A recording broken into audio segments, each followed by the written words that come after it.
নমস্কার, রাখি কিচেনে আপনাদের সবাইকে স্বাগত জানাই।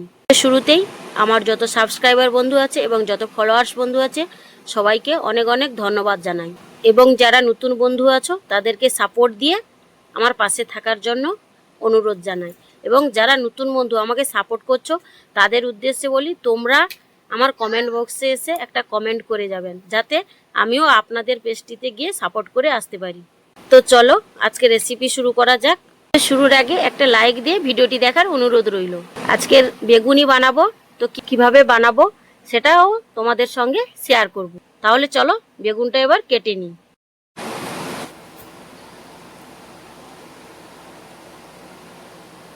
একদম পাতলা পাতলা করে বেগুনটা কেটে নেব।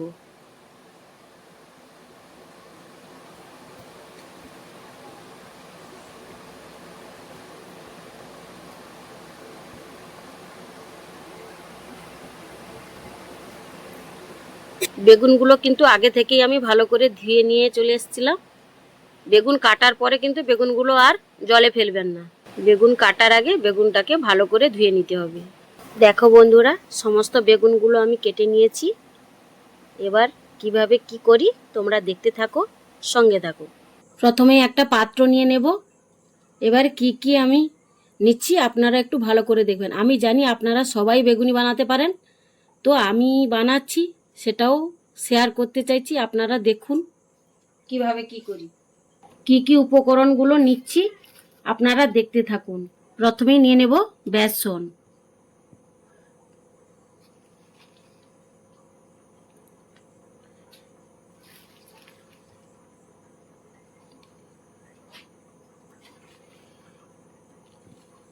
চা চামচের 5 চামচ বেসন নিলাম, এই চামচের।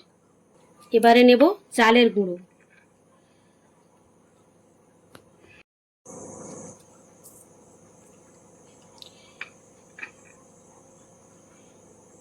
তিন চামচ। এবার দেব কর্নফ্লাওয়ার।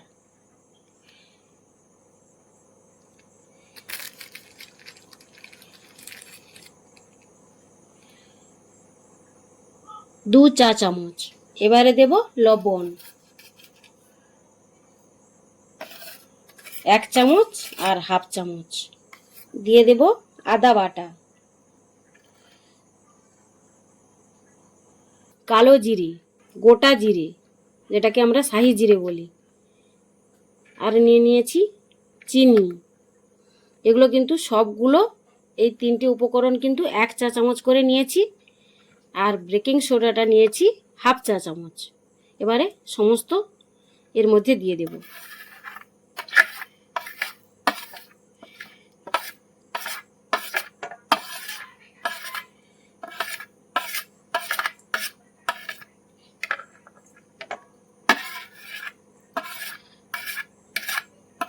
এবার দেব গোলমরিচের গুঁড়ো হাফ চা চামচ।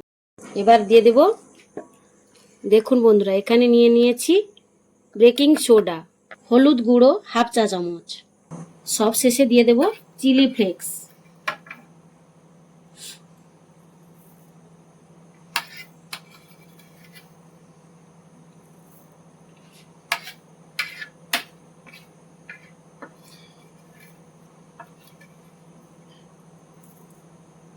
তিন চা চামচ দিলাম। আমি কিন্তু এখানে কোনো লঙ্কার গুঁড়ো ব্যবহার করব না। কি কি উপকরণগুলো দিলাম আপনারা তো দেখলেনই। এবার সমস্ত উপকরণ ভালো করে একসঙ্গে মিশিয়ে নেব। এরপর কম কম করে জল দেব আর মাখতে থাকবো।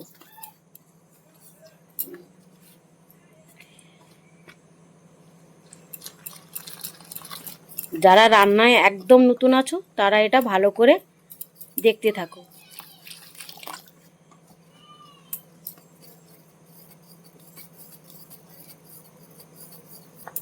ভালো করে আমার মাখানো হয়ে গেছে। এবার আমি 5 মিনিটের জন্য ঢেকে রেখে দেব।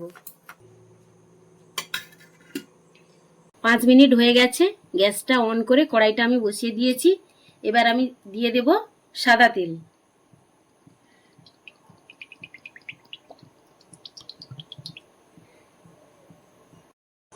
তেলটা আমার গরম হয়ে উঠেছে, এবার আমি এক এক করে বেগুনিগুলো ছেড়ে দেব তেলের মধ্যে।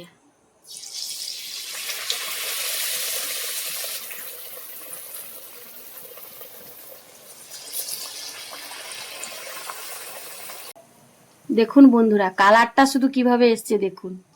বন্ধুরা শুধু দেখো বেগুনিগুলো কিভাবে ফুলছে। আপনারাও বাড়িতে এইভাবে বানিয়ে দেখুন, খুব ভালো হবে। আর খেয়ে বলবেন কিন্তু কেমন টেস্ট হয়েছে। দেখো বন্ধুরা, বেগুনি ভাজা আমার একদম রেডি হয়ে গেছে। এটা এমন একটা খাবার, বাচ্চা থেকে বড় সবাই পছন্দ করে। একদম লোভনীয় একটি খাবার। আপনারা একবার হলেও বাড়িতে এইভাবে বানিয়ে খেয়ে দেখুন আর আমাকে কমেন্ট করে জানাবেন। ভিডিওটি ভালো লাগলে লাইক, কমেন্ট এবং শেয়ার করতে ভুলবেন না। যেসব বন্ধুরা আমাকে সাপোর্ট দিচ্ছ এবং আমার পেজে এসে কমেন্ট করেও জানাচ্ছ, কিন্তু আমি আপনাদের পেজে হয়তো কোনো কারণে যেতে পারছি না, আপনারা কিছু খারাপ মনে করবেন না। আমার পেজে বারবার কমেন্ট করতে থাকুন এবং একটু কমেন্টে জানাবেন যে আমার সাপোর্ট আপনারা পাচ্ছেন না, তাহলে আমি আপনাদের পেজে গিয়ে ঘুরে আসতে পারবো। আর সমস্ত বন্ধুদের উদ্দেশ্যে বলছি, আপনারা কারুর পেজে গিয়ে গুণিতক চিহ্ন মেরে আসবেন না, যে সাপোর্ট পাচ্ছি না এই বলে গুণিতক চিহ্ন দিয়ে চলে আসছেন। এটা করবেন না। এতে আপনাদেরও যেমন ক্ষতি হবে, যাকে করছেন তার পেজটিরও ক্ষতি হতে পারে। প্লিজ এসব বন্ধ করুন। বন্ধুদের উদ্দেশ্যে আরও একটা কথা আমি বলতে চাই, যারা কমেন্ট করে ভালো মন্দ না লিখে স্টিকার ব্যবহার করছেন, ভেরি নাইস, নাইস, সুপার, এগুলো বন্ধ করুন। স্টিকার ব্যবহার করা একদমই বন্ধ করুন। আপনারা যা বলতে চান লিখে জানাবেন, কিন্তু স্টিকার ব্যবহার করবেন না, এতেও পেজের ক্ষতি হতে পারে। আমার এই ভিডিওটি যারা ইউটিউব থেকে দেখবেন তারা সাবস্ক্রাইব করে দেবেন, আর যারা ফেসবুক থেকে দেখবেন তারা ফলো দিয়ে আমার পাশে থাকবেন। আর যারা আমার ফুলের বন্ধু আছো, যারা ফুল দিয়ে আমাকে সাপোর্ট করছো, তাদের উদ্দেশ্যে অসংখ্য অসংখ্য ধন্যবাদ জানাই। আজ তাহলে এই পর্যন্ত, ফিরে আসবো নতুন কোনো ভিডিওতে। ততক্ষণ পর্যন্ত আপনারা সবাই ভালো থাকবেন, সুস্থ থাকবেন। ধন্যবাদ।